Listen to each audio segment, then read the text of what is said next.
Et on démarre sans plus attendre avec ces images du retour à l'entraînement des Lillois cet après-midi au domaine de Luchin. Sitôt la victoire en Coupe de France digérée et surtout la fête également dirigée, eh bien les Lillois se sont replongés sans plus attendre dans le championnat puisqu'il faut désormais aller chercher le titre de champion de France et ça passera par une victoire bien sûr mercredi au Stadium face à Sochaux. Pierre Beauvillain était cet après-midi au domaine de Luchin pour vous ramener ces images. Il a également interrogé lors de la conférence de presse l'entraîneur lillois Rudy Garcia. On a gagné un public, voilà, notamment grâce à cette saison, mais même déjà un peu la saison dernière. Donc ça c'est de bon augure aussi pour le futur, notre entrée dans le grand stade. Et puis oui, ça motive, ça donne envie. J'espère que ça deviendra comme une drogue un peu, d'avoir envie de vivre ces moments-là. Et c'est pour ça qu'on travaille dur, pour gagner des titres et justement offrir ça à notre public. Comme il en était sevré, franchement, on est ravis quoi, pour tout le monde. Et on le disait, il reste donc désormais aux Lillois un seul objectif, finir la saison de manière parfaite en décrochant le bout doublé Coupe Championnat. La Coupe de France dans la poche, il faut donc terminer le travail en championnat de Ligue 1. Et là, les Marseillais ont donné un bon coup de main aux Lillois hier soir en faisant match nul à Lorient, 2 buts partout. Du coup, le LOSC a maintenant 3 points d'avance sur l'OM avant de jouer un match en retard ce mercredi face à Sochaux. Une victoire et les Dogs auront 6 points d'avance et un goal average supérieur aux Marseillais à 2 journées de la fin, soit 99% de chances de remporter le championnat. Dans le reste de l'actualité, on passe à cette information exclusive Grand Lille TV. Notre reporter Tanguy Lécluse a pu rencontrer aujourd'hui l'un des voisins du couple séquestré à Los dans la nuit de vendredi à samedi. 3 individus cagoulés et armés ont en effet retenu une bonne partie de la nuit ce jeune couple. Et selon le témoignage de ce voisin qui n'a pas souhaité s'exprimer sur notre antenne, les vols avaient été nombreux depuis plusieurs années dans cette maison. Les anciens locataires étaient selon lui des gens peu recommandables. Il pense donc en fait que les nouveaux locataires qui venaient d'emménager ont été confondus avec les anciens occupants.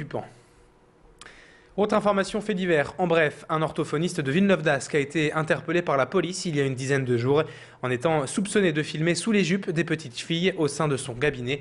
Des vidéos de ce type auraient été retrouvées par la police sur son ordinateur. Une information judiciaire a été ouverte. Le gouvernement l'avait annoncé la semaine dernière, les avertisseurs de radar seront prochainement interdits pour une société nordiste, Wikango. C'est une mauvaise nouvelle qui pourrait bien menacer la survie de l'entreprise qui emploie près de 2000 personnes en France. Wikango produit des avertisseurs de radar ainsi que des applications pour smartphones. La société a même été reconnue entreprise innovante par le gouvernement. Les utilisateurs d'avertisseurs sont ainsi appelés à manifester mercredi à Paris et à envoyer une pétition au ministère des Transports. Tanguy Lécluse a rencontré pour nous le directeur technique de Wikango qui revient sur cette mauvaise nouvelle. La grande majeure partie de nos utilisateurs sont des gens qui utilisent ce système, non pas pour rouler vite, mais pour avoir un rappel de la vitesse en continu sur l'ensemble des routes de France et surtout pour pouvoir être plus vigilants à l'approche des zones de danger.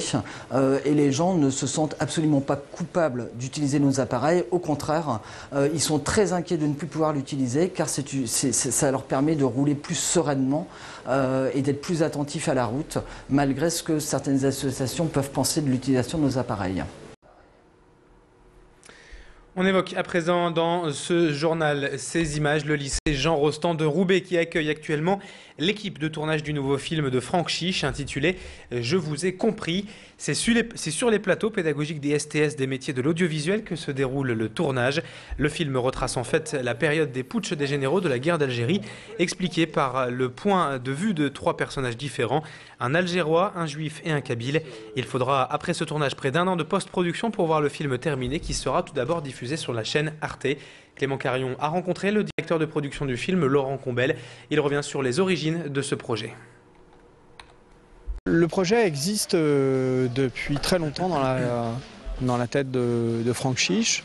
C'est un travail de 4 ans qui aboutit aujourd'hui et je dirais que c'est plutôt les 60e anniversaire de l'indépendance qui sera célébré l'année prochaine.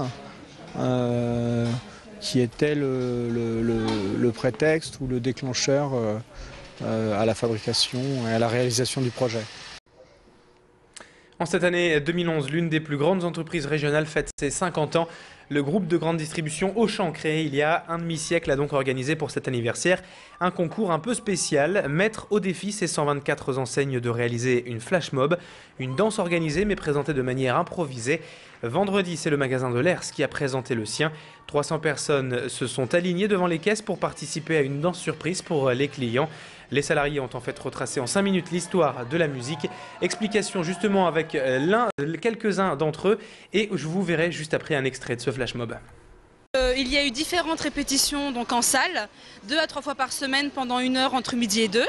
Et ensuite il y a eu 4 répétitions générales à 8 h du matin, donc sur le long de la ligne de caisse. J'ai vu mes collègues jouer, j'ai vu mes collègues être heureux de danser et surtout il y a tous les clients qui sont derrière, qui nous motivent et ça fait chaud au cœur. Et c'est vrai que ça ressoude beaucoup les liens, ça nous permet aussi de rencontrer les gens qu'on ne voit pas forcément tous les jours, qui sont dans les ateliers, qui sortent de leurs ateliers pour faire la fête avec nous et c'est extra. Quand on répète, on se dit mais pourquoi on ne ferait pas ça tous les matins tellement voilà, on est ravis de commencer la journée et voilà, on est en forme.